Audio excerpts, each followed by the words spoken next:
नवी दिल्लीमध्ये गेल्या काही दिवसांपासून पेट्रोल आणि डिझेलच्या दरवाढीच्या चर्चांनी नागरिकांमध्ये चिंता निर्माण केली आहे। मात्र आता या चर्चांना पूर्णविराम देत केंद्र सरकारने महत्त्वाचा खुलासा केला आहे।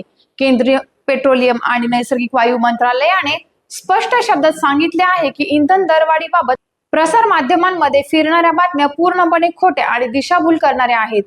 सध्या तरी पेट्रोल किंवा डिझेलच्या दरात वाढ करण्याचा कोणताही प्रस्ताव सरकारच्या विचाराधीन नसल्याचंही मंत्रालयाने ठामपणे सांगितलं आहे।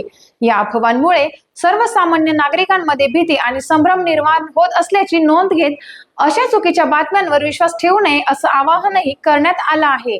दरम्यान आंतरराष्ट्रीय बाजारात कच्च्या तेलाच्या किमती वाढत असतानाही नागरिकांना दिलासा मिळावा आणि त्यासाठी सरकार आणि सरकारी तेल कंपन्यांकडून सातत्याने प्रयत्न सुरू असल्याची माहिती मंत्रालयाने दिली आहे।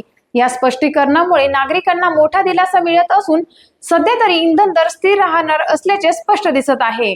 अशाच ताज्या अपडेटसाठी पाहत रहा टाइम्स ऑफ महाराष्ट्र।